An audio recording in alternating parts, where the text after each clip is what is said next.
दिनै 50 बोसोर जाबाय जोंनि टाइगार रिजार्भ फरेस्ट डिक्लेयार खालामनाया भारतआवहाय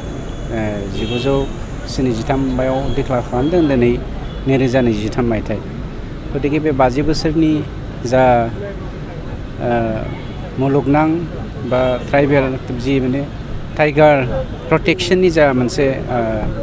फोसावथाय बे फोसावथायखौ जोङो मानासाव खुंनो मोननानै खोब गोजोननाय मोनदों आरो स्पेसियेलि जोंनि बे हालामनि रायजो राजाफ्रा जिब जुनारजों 100% लोब्बा थानायनि थाखायनो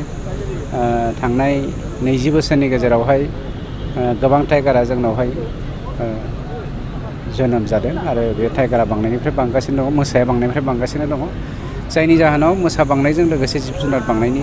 फोरमानखौ जोङो होनो हानाय जायो। माखासे मानास फेन्सिंफोरा बायनानै दं नाथाय डाइरेक्टर आरो बिनि रेन्जारफोरा गोसो होआखै नाथाय मानासनि जुनारफोरा बाहेरायाव थांनानै गोबां खहा खालामदों। माखासे फाइनान्सियेल प्रब्लेम जोंहा दं मानोना बिटिसि बायदि मोनसे फिसा काउन्सिला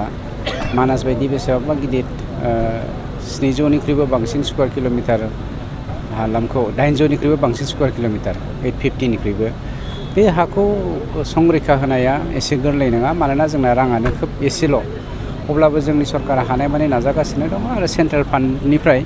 जा मोनो बेनि गेजेरजों जों मेनेज खालामनो नाजागासिनो। सलार फेन्सिं होनायखौनो बावै रेन्जार सोलायनानै नाथाय होनाय जायाखै गोबां सलार फेन्सिंआ सोलिगासिनो दङ माखासे मेरामति दङ फ्रेन्स एरियानि मानसिफ्राबो रायजो राजाफ्राबो एसे हेल्प खालामनांगोन हाग्रा हुखा जायोब्ला बेखौ दानना होनायनि दायित्वखौबो फ्रेन्स एरियानि रायजो राजाया लानांगौ लागासिनोबो दङ अब्लाबो माखासे अफिसारफोरजों बुजाफोरा खम जानायनि जाहोनाव हयथ' माखासे गोरोन्थि जादों खोमा बेखौ जोङो सुद्रायनो थाखाय नाजागासिनो दं। सिखारिखौ बांनायावहाय माखासे मानसिनि आखाइ दं आरो बेखौ एक्सन लागासिनो दङ आं बावैसोनि उनावनो नोंथांमोननो बे बुस्थुखौ क्लियार खालामनानै होगोन। गभर्नर मा फोरमायदों ना फोरमाय मानासनि बागै? गभर्नराथ' गोजोननाय मोन्दों जेरावहाय वर्ल्ड हेरिटेज मोनसे साइट बियो मानासआ गतिके जोंनि भारतनि बे मोनसे फिसा काउन्सिल बिटिआर काउन्सिलावबो जे वर्ल्ड हेरिटेज मोनसे दङ